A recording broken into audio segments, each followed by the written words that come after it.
নমস্কাৰ মৰমৰ ছাত্ৰ ছাত্ৰীসকল যিসকল ছাত্ৰ ছাত্ৰীয়ে 2026 বৰ্ষত এইচএছ এক্সাম দিছা সেইসকলে হয়তো চিন্তা কৰি আছে ৰিজাল্ট কেতিয়া দিব নিদিব তো সেই বিষয়ে আজিৰ ভিডিঅ'টোত আলোচনা কৰিম কিয়নো ইতিমধ্যে ঘোষণা হৈ গৈছে আৰু কোন কোন ৱেবছাইটত চাব লাগিব তো সেই বিষয়ে আলোচনা কৰিম তো ভিডিঅ'টো স্কিপ নকৰাকৈ সম্পূৰ্ণলৈকে চাই থাকিবা তেনেহ'লে বুজি পাবা যে ৰিজাল্টৰ ডেট কেতিয়া হ'ব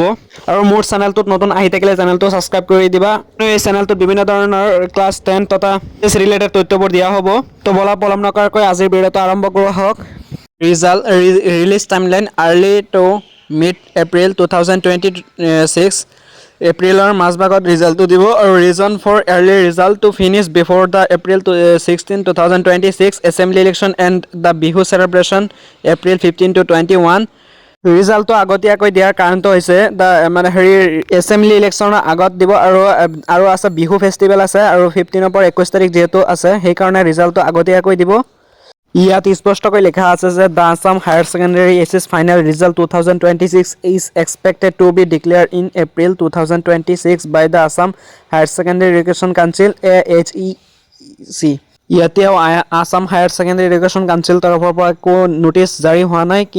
ইয়াত এক্সপেক্টেড টু বি এনাউন্সড হ'ব বুলি কৈছে এপ্ৰিলৰ result will be available on the official website link ahec.assam.gov in এই ৱেবছাইটত চাব পাৰি আৰু এটা আছে result.assam.nic.in এই অফিচিয়েল ৱেবছাইটবোৰত ৰিজাল্ট চাব পাৰি মৰমৰ ছাত্ৰ ছাত্ৰীসকল এতিয়াও মানে অফিচিয়েল নটিছখন অহা নাই তোমালোকে এনেই আৰু সময়টো ইউটিউবত চাৰ্চ কৰি নুফুৰিবা কিয়নো এতিয়া তোমালোকে প্ৰিপাৰেশ্যন কৰি থাকা আগন্তুক দিনলৈ কাৰণ তোমালোকে এতিয়া এছএছ দিছা হয়তো কোনোবা মেডিকেল এন্ট্ৰেন্স দিবা তেনেহ'লে তোমালোকে ভালকৈ পঢ়ি থাকা ৰিজাল্ট যেতিয়া দিব তেতিয়া আগদিনাখন তনুজ পেগু আৰু হিমন্ত বিশ্ব শৰ্মাই টুইট যোগে জনাই দিব আশা কৰোঁ সকলোৱে বুজি পাইছে আৰু ভিডিঅ'টো ভাল লাগিলে চেনেলটো ছাবস্ক্ৰাইব কৰি দিবা আৰু ভিডিঅ'টোত এটা লাইক কৰি দিবা ধন্যবাদ